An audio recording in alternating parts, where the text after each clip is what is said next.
E aí, pessoal? Mais uma vez, sejam super bem-vindos ao nosso mergulho profundo. Isso aí. E hoje a gente vai mergulhar num tema que eu acho que é fundamental para todo mundo que busca uma vida mais conectada com a fé, com a espiritualidade. É verdade. A gente vai tentar entender juntos como as leituras, as reflexões, os ensinamentos que a gente encontra na liturgia podem ter um impacto real na nossa vida, no nosso dia a dia, fazer essa ponte. Porque às vezes parece que a liturgia é uma coisa meio distante, né? Ah, total. Uma coisa lá do passado que não tem muito a ver com a correria do dia a dia, com os problemas que a gente enfrenta, com as alegrias que a gente vive, né? Parece que fica só na igreja, né? É, fica só na igreja. É. Mas a proposta do nosso mergulho de hoje é justamente mostrar que não é bem assim. A gente vai ver como esses textos antigos, cheios de sabedoria, podem nos dar uma luz, uma direção, uma força para a gente viver melhor. Uma inspiração, né? Para a vida como um todo. E para começar, eu queria te fazer uma pergunta. Você já parou para pensar como um rio que nasce num templo lá no meio do deserto pode ter alguma coisa a ver com a sua vida hoje? Que pergunta interessante. Parece meio distante, né? Mas essa imagem do rio que jorra do templo é a primeira parada do nosso mergulho de hoje. É isso aí. A gente encontra essa imagem na leitura do profeta Ezequiel, capítulo 47. É uma visão incrível, né? De um rio que nasce no altar do templo e vai crescendo, se espalhando, levando vida por onde passa. E transformando tudo, né? Exatamente. No começo, ele é um filete de água, mas aí vai ganhando força, profundidade e se transforma num rio caudaloso. O que era deserto vai virando um jardim, né? Isso. O texto fala que as árvores crescem nas margens do rio cheias de frutos. Os peixes se multiplicam. A vida brota com uma força incrível. É como se a natureza inteira fosse renovada por essa água. Que imagem poderosa, né? É. E sabe o que é mais legal? Essa água, ela não é só água, né? Ela tem um significado muito mais profundo. Ela representa a graça de Deus.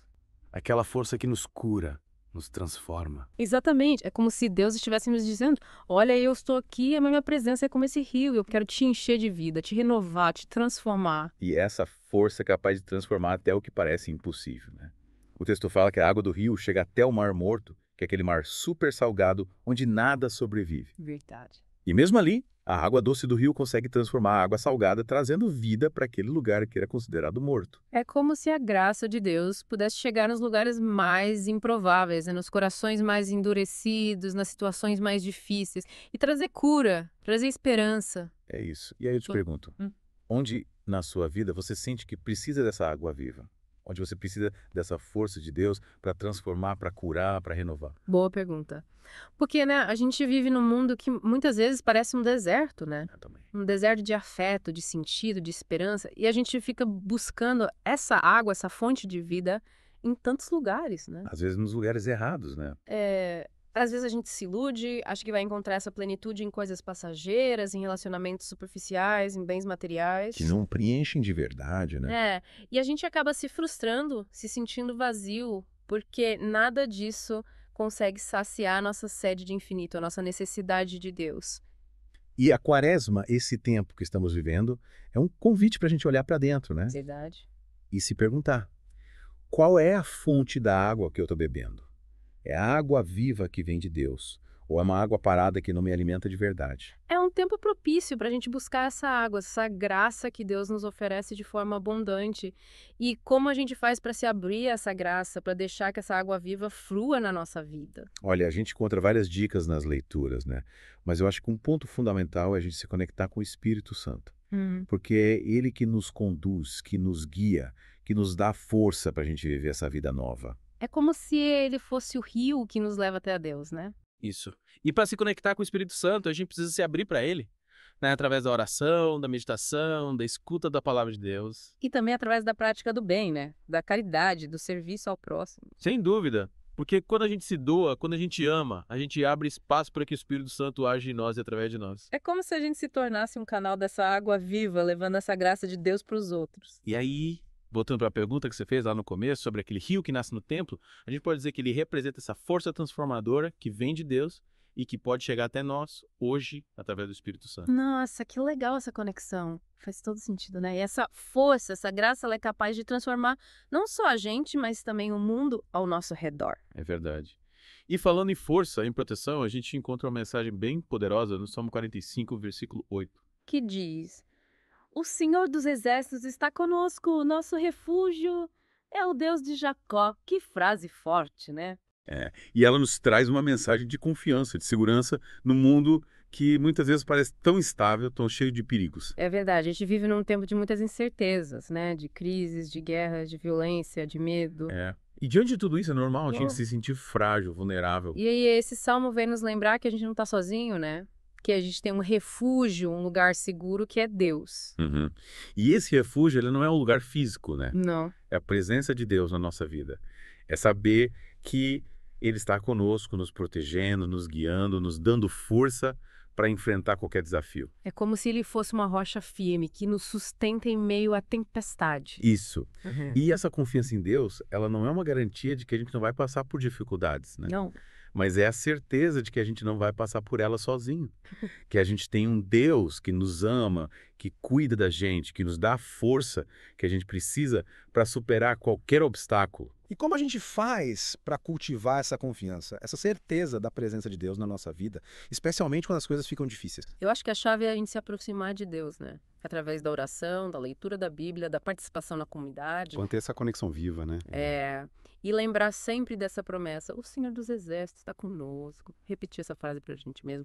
Como um mantra, quando o medo, a insegurança, a dúvida baterem na porta. Ter fé, né? Confiar que, mesmo que a gente não entenda, mesmo que a gente não veja, Deus está agindo, está cuidando da gente. Exatamente. E aí, pra gente continuar nosso mergulho, vamos falar agora sobre a cura. No Evangelho de João, capítulo 5, a gente encontra a história da cura de um paralítico. Um homem que estava doente há 38 anos, esperando um milagre acontecer. Caramba, 38 anos. Já pensou a angústia desse homem? É muito tempo, né? E E ele ficava ali, perto da piscina de Betesda, esperando que a água se movesse. Porque acreditava-se que o primeiro que entrasse na piscina, depois que a água fosse agitada, seria curado. Era a única esperança dele, né? Parece que sim. E aí Jesus chega e vê aquele homem ali paralisado, esperando um milagre. E faz uma pergunta que, a princípio, parece meio óbvia, né? Você quer ser curado. Mas a resposta do homem é bem interessante. Ele não diz simplesmente sim. Ele começa a reclamar que não tem ninguém para ajudá-lo a entrar na piscina quando a água é agitada. Ele diz: Senhor, não tenho ninguém que me ajude a entrar no tanque quando a água é agitada. Enquanto tento ir, outro chega antes de mim. Ele estava tão focado na dificuldade, na impossibilidade, que nem conseguia enxergar a possibilidade da cura. Parece que ele tinha perdido a esperança, sabe? E estava mais preocupado em justificar sua situação do que em buscar uma solução. E aí, o Papa Francisco comenta nessa passagem, ele fala que o problema daquele homem não era só a paralisia física. Ele fala que o homem também estava paralisado pelo pessimismo, pela tristeza, pela preguiça espiritual. É como se ele tivesse se acomodado àquela situação, sabe? E desistido de lutar. É isso. E aí Jesus, vendo aquela situação, ele não entra naquela conversa, sabe? Ele não fica tentando convencer o homem de que ele pode ser curado. Ele simplesmente ordena: levante-se, pegue a sua maca e ande. E o homem é curado instantaneamente. Ele pega a maca e sai andando. Incrível. E essa cura, ela vai muito além da cura física, né? Sim. Ela é uma cura do corpo e da alma. É uma libertação daquela paralisia que eu prendia há tantos anos. E que tipo de paralisias a gente pode ter hoje que nos impedem de viver plenamente? Olha, pode ser muitas coisas, né? O medo, a culpa, o ressentimento, a falta de perdão, a insegurança, a falta de esperança. Tudo isso pode nos paralisar, né? Nos impedir de seguir em frente, de viver com alegria, de realizar os nossos sonhos. E assim como Jesus ordenou ao paralítico que se levantasse, ele também nos chama hoje a nos libertar dessas paralisias que nos prendem. E a gente faz isso como... A gente precisa ter fé, né? Acreditar que Jesus pode nos curar, nos libertar, nos dar uma vida nova. E essa fé, ela precisa se traduzir em ação, né? Sim. A gente precisa se levantar, pegar nossa maca e começar a andar. Mas qual seria a nossa marca? O que a gente precisa deixar para trás para poder caminhar em direção a essa vida nova que Jesus nos oferece? Pode ser um mau hábito, um vício, um relacionamento tóxico, um pensamento negativo que a gente não consegue se livrar. É a gente identificar aquilo que nos impede de crescer, de evoluir, de ser feliz. E ter a coragem de se desapegar disso, de deixar para trás, de confiar que Jesus pode nos curar e nos dar algo muito melhor. E essa cura, ela não acontece só pra gente, né? Ela também pode acontecer através da gente. Verdade. A gente pode ser instrumento da cura de Deus na vida dos outros. É como se a gente se tornasse um canal dessa água viva, levando essa graça, essa cura, essa esperança para as pessoas ao nosso redor. E aí a gente volta para aquela imagem do rio que jorra do templo, né? A gente pode ser como esse rio, levando vida, cura, transformação para os lugares por onde a gente passa. Nossa, que lindo. E para terminar nossa conversa de hoje, eu queria destacar um ponto importante da história do paralítico. A reação das pessoas que estavam ali, né? Quando viram um ancorado andando, carregando a sua maca, algumas delas ficaram indignadas. E naquela época, carregar uma maca no sábado era considerado trabalho, e o trabalho era proibido no sábado. E aí eles foram reclamar com Jesus, né? Foram. E Jesus, ele não se intimida, né? Ele responde que quem cura é Deus, e que Deus não tem dia de folga. Não, ele tá sempre pronto para nos amar, para nos perdoar, para nos curar. E essa história, ela nos traz uma lição muito importante. A gente precisa ter cuidado para não deixar que as regras, as normas, as tradições se tornem mais importantes do que o amor, do que a compaixão, do que a vida.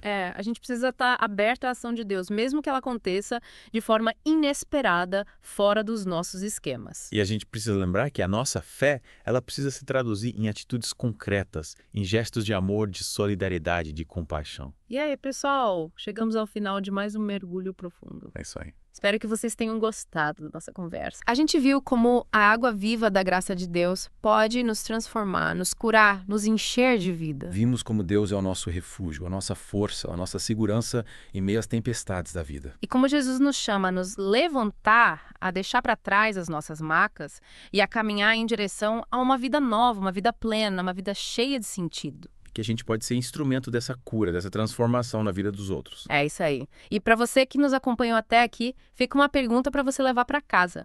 Como a sua vida pode se tornar uma fonte de água viva para as pessoas ao seu redor? Qual é a maca que você precisa deixar para trás para poder caminhar livremente em direção à vida que Deus sonhou para você? Se você gostou do nosso mergulho profundo, não esqueça de deixar o seu like, de se inscrever no canal, de ativar as notificações para não perder nenhum episódio. E de compartilhar com seus amigos, né? Para que mais pessoas possam mergulhar com a gente nessas reflexões. É isso aí. Compartilhe o vídeo, deixe o seu comentário, a gente quer muito saber a sua opinião, o que você achou da nossa conversa. E para quem quiser relembrar os pontos principais do nosso mergulho de hoje, a gente falou sobre a água viva da graça divina, sobre Deus como nosso refúgio e sobre a cura que acontece pela fé e pela ação. Uma ótima semana para você e até o nosso próximo mergulho profundo.